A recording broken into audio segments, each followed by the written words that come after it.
1,00,000 మంది శివభక్తులతో కలిసి మహారుద్రాక్ష పూజలో పాల్గొనండి. వెంటనే కాల్ చేసి మీ పేరును నమోదు చేసుకోండి. నమస్కారం గురుగారు. నమస్కారం అమ్మా. ఆత్మహత్య మహానేరం, మహాపాపం అన్నిటికీ మించి అంటారు.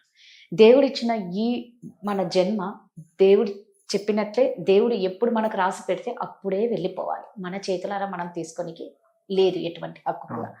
అయితే అంటూ ఉంటారు, ఆత్మ అనేది సూసైడ్ చేసుకున్న వాళ్ళది అటు పైకి వెళ్ళక ఇటు ఉండక మధ్యలో తిరుగుతూ కొన్ని దయ్యాల రూపంలోనే అంటూ ఉంటారు. అది నిజమేనా? అసలు అంటే అలా ఎందుకు? ఇప్పుడు చూస్తే కేరళలో ఒకే ఇంట్లో 4 చనిపోయారు గురుగారు. అసలు ఆ వీడియో చూస్తే చాలా బాధ వేస్తుంది, అప్పుల బాధ తట్టుకోలేక. మరి ఇలా చనిపోతే దేనికోసం చనిపోతున్నారో, అసలు తర్వాత వీళ్ళు ఎలా ఉంటాయి వీళ్ళ ఆత్మలు కానీ ఏంటి అని నాకు డౌట్ ఉంది. అంటే అమ్మా, ఆత్మహత్య అనేది మీరు చెప్పినట్టుగా ఆత్మహత్య మహాపాపం. ఎవరైతే ఆత్మహత్య చేసుకుంటారో వారు ఈ జన్మలో ఏ సమస్యతో అయితే దాన్ని ఎదిరించలేక దాన్ని తట్టుకోలేక ఆత్మహత్య చేసుకున్నారో వాళ్ళు తదుపరి జన్మల్లో 10 జన్మలు ఎన్ని జన్మలు ఎత్తినా అదే సమస్యతో బాధపడుతూ ఉంటారు. ఖచ్చితంగా అదే సమస్యతో బాధపడతారు 10 జన్మలు. అందుకని ఆత్మహత్య మహాపాపం ఉంటారు.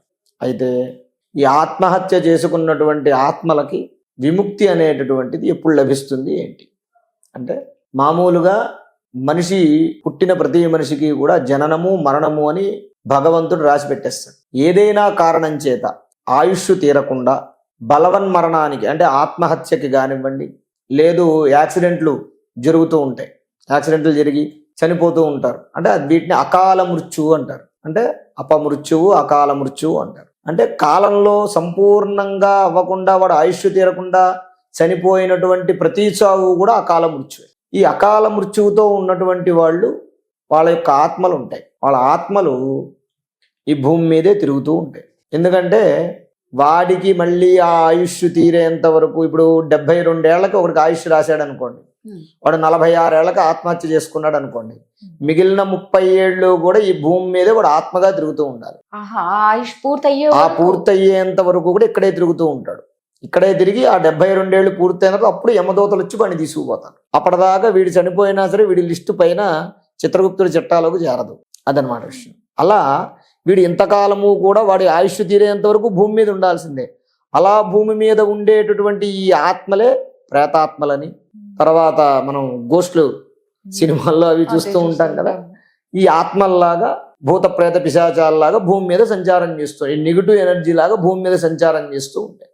వీటిల్లో కొన్నిటికి అంటే కొన్ని నక్షత్రాల్లో పుట్టినటువంటి వాళ్ళకి కొద్దిగా పవర్ ఉంటుంది.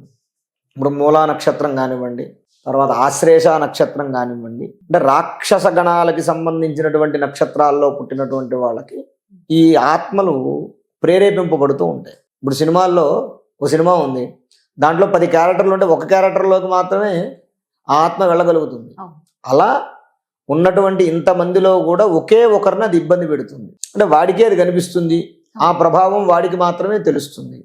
అలా ఈ ఆత్మలు వాళ్ళ యొక్క ఆయుష్ సంపూర్ణం అవ్వనంత కాలము కూడా భూమి మీదే ఉంటాయి. అలా అయినటువంటి వాటికి ముక్తి ఎలా లభిస్తుంది అనంటే నారాయణ బలి అని ఉంటుంది ఒక కార్యక్రమం.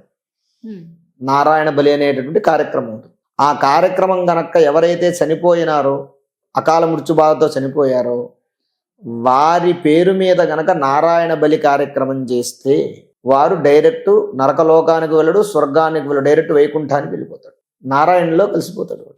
ఇంకా వాడికి భూమి మీద ఉండడు వాడు.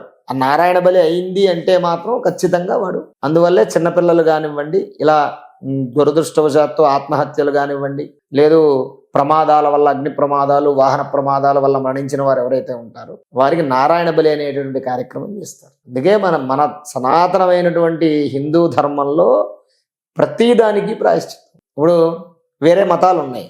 ఇప్పుడు వాస్తవంగా ఇప్పుడు మీరు చెప్పినటువంటి కేరళలో 4 ఆత్మహత్య చేసుకున్నారు సభ్యులు. వారికి ఈ కార్యక్రమాలు ఏం చేయరు, తీసుకెళ్తారు, గొత్తవుతారు, పాతి పెట్టేస్తారు, అయిపోతుంది. ఈ నారాయణ బలి అవేం అక్కర్లేదు వాళ్ళకి. ఏదో పుస్తకం చదువుతారు, అయిపోతుంది. అవి ఇక్కడే తిరుగుతూ ఉంటాయి వాళ్ళ పూర్తయ్యేదాకా. దాంట్లో చిన్నపిల్లలు కూడా 2 పిల్లలు ఉన్నారు, ఒక అబ్బాయి ఒక అమ్మాయి.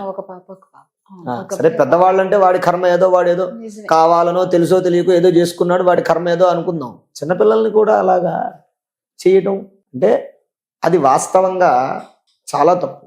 ఏదైనా ఒక సమస్య ఉందంటే ఎదుర్కోవడానికి ప్రయత్నం చేయాలి తప్ప, లేదు ఒక అపనింద వచ్చింది, అప్పుల బాధ వచ్చింది, ఒక అవమానం జరిగింది, ఎక్కడ అవమానపడ్డావో అక్కడ నిలబడడానికి ప్రయత్నం చెయ్యి. ఎక్కడ అపనింద వచ్చిందో ఆ అపనిందని ఆ అపనింద ఇప్పుడు నువ్వు చనిపోయావు, ఆ అపనింద నిందలాగే ఉంటుందిగా, ఆ నిందని నివారణం చేసుకునేటటువంటి ప్రయత్నం చేయాలి తప్ప ఇలాంటి ఆత్మహత్యలు ఇలాంటివి చేయడం వల్ల ఏమవుతుందయ్యా అంటే నీ మీద పడ్డటువంటి మచ్చ ఏదైతే ఉందో అది శాశ్వతం అవుతుంది తప్ప నువ్వు మంచివాడివని ప్రజలు అనుకోరు. కాబట్టి ఎప్పుడూ కూడా మనం ఆత్మహత్య అనేది మహాపాపం, ఆత్మహత్య చాలా తప్పు.